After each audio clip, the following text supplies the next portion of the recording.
Okay, welcome back to members of 121 Community Church and our brand new study in the Mind-Gut Connection by Mayer, published in 2016. And we're just going to start out with Chapter 1, but first I want to make a few preliminary comments because we know this channel is dedicated to theology and philosophy, and there's a lot of theology and philosophy on the channel already. But before starting the channel, most of you know that I did do a year's worth of work in neuroscience. Because of being a stroke survivor, it was interesting to me. So neuroscience isn't an alien category to me. I actually do enjoy the study in neuroscience. And in theology, the mind-body connection is very important. And in philosophy, especially in phenomenology, the mind-body state, or the motivational body state, is very important. And so this relates in a very direct way to the field of theology and the field of philosophy both. But I wanted to make those comments because I have done past work on neurology, but it was before setting up the channel, so those studies are not listed in the channel.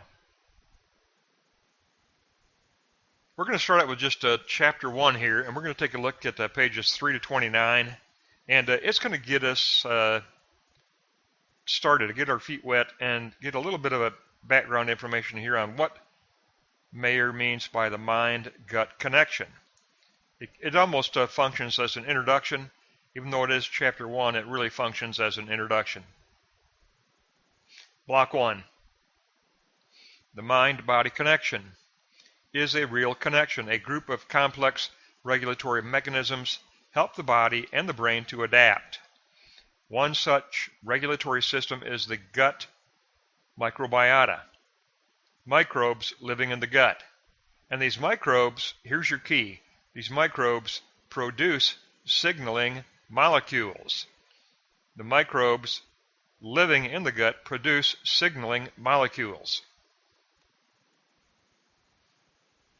The signaling molecules in the gut create a connection to the brain, and Mayer says we need to optimize this communication and address ultimate causes originating in that communication.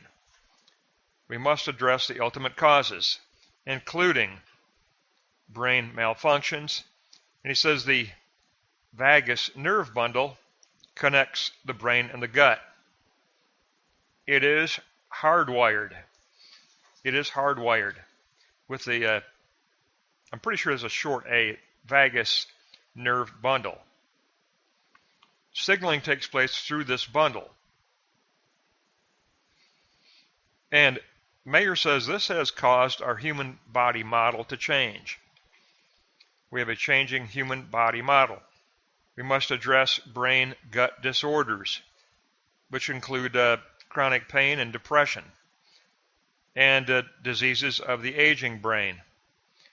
And through this new model, we can increase our physical and mental well-being. The mind-body connection is a biological fact, says Mayer.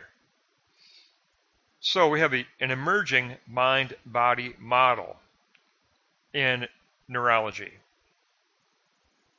And it begins by identifying the gut-brain axis. The gut influences emotion, pain sensitivity, even social relation, and even decision-making. The gut-brain connection is hardwired, and there is signaling through the bloodstream in this nerve bundle. The gut even has its own nervous system called the ENS, the enteric nervous system. The gut has its own nervous system called the ENS. So it is very definitely a signaling source in its own right. So let's go to block 2 and take a look at this the gut microbiota. The microbiota, they're benevolent microbes living in the gut. And the lining includes endocrine cells and their hormones, and they are released into the bloodstream. The gut also stores serotonin. And here you go. Serotonin is the signaling molecule. Okay, there you go. Serotonin is the signaling molecule used by the gut. Serotonin. Serotonin, the signaling molecule, along the gut-brain axis, contributing to mood, contributing to well-being, because it is one of the regulating systems to regulate brain systems. The gut is the regulating system connected to the brain through the thick nerve bundle. It's hardwired, but the signaling molecules are serotonin molecules. Now, the communicating nerve bundle is bidirectional in its communication through bloodstream channels, from gut to brain and then back to gut. It's a dialectical relationship. They are in dialogue.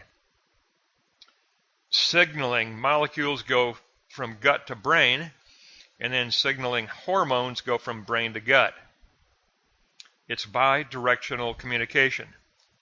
Gut sensation to brain signal to gut reaction. All of this creates the generation of emotion, or what we could call emotional body state. So it's very much important to contributing to the generation of the emotional body state, the generation of emotion. In 2007, we saw the Human Microbiome Project initiated to identify microbes within the human identity and to define more precisely the metabolic landscape of the human being. So Mayer says it's about managing our metabolic landscape. This even affects our psychology, our well-being.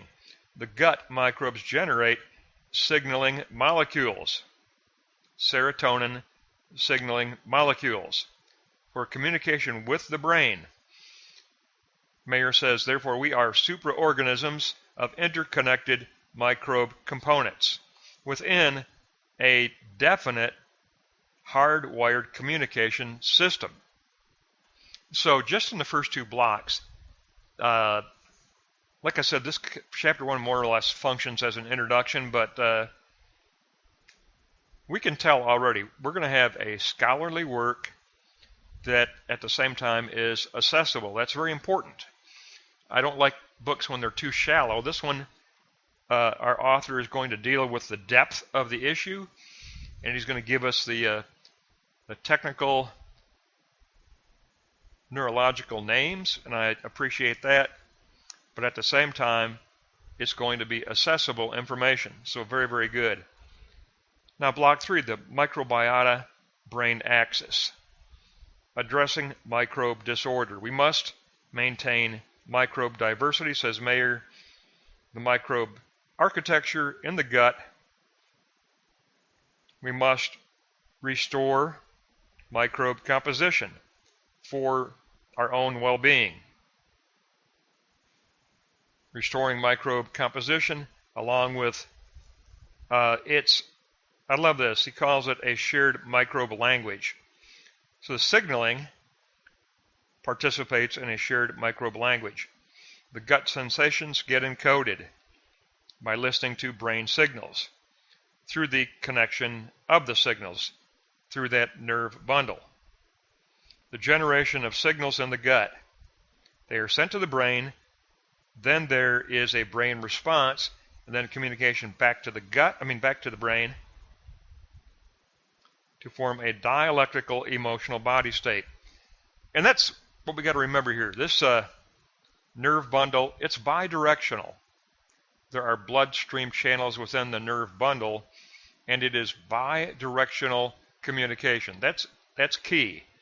It's bidirectional communication, and that's why it's better to describe it as dialogue. We can even use the metaphor of language, but it's dialectical, okay? It's dialectical, bidirectional, hardwired communication through the nerve bundle and the bloodstream channels. So that's critical to remember in this introductory chapter. Now, Block 3, Note 2. Along with its shared microbe language, the gut sensations get encoded by listening to the brain signals through the connection of the signals, and they are sent to the brain. Then there's brain response, then communication back to the brain from a dialectical emotional body state. Now, Mayer says this informs even decision making. It does affect, we have seen, he says, in recent history, increases in autism, increases in Parkinson's. And he said further research has revealed that by examining these issues, we have discovered this gut microbiota and its role in physical and psychological health. So there is a link to behavioral abnormalities. We have to address that ENS, the enteric nervous system in the gut. The system has been shown to be linked to depression also. It is linked to our physical and to our mental health. It helps to shape emotional body state. Now remember, and like I say, that's why I said at the beginning in my preliminary comments, this ties in with phenomenology in philosophy, because in phenomenology we talk about imprinting the motivational body state. Well, the motivational body state has a very strong emotional component. Motivation has a very strong emotional component. And so this plugs in directly to that philosophical inquiry within the field of phenomenology. Because just in chapter 1, Mayer wants us to know that this system, this bidirectional system, helps to form our emotional body state. Now that's a very powerful thing to say, that it helps to form our emotional body state. Well, our emotional body state informs our motivational body state, which informs our mental activity, which informs our praxis decision making. And so you can see how it all is linked together. But in this introduction, the key points, the very important points to remember is that Block 1, we would probably want to look at the fact that signaling molecules in the gut create a connection to the brain. And we need to optimize the connection. Mayer says we need to optimize the connection. And it is through the vagus, I'm sure that's a short A, the vagus nerve bundle connects the brain and the gut. The vagus nerve bundle creates and connects the brain-gut connection. It's hardwired through this nerve bundle. It is a hardwired connection. Signaling passes through this nerve bundle. Serotonin signaling molecules we found. And that's in Block 2.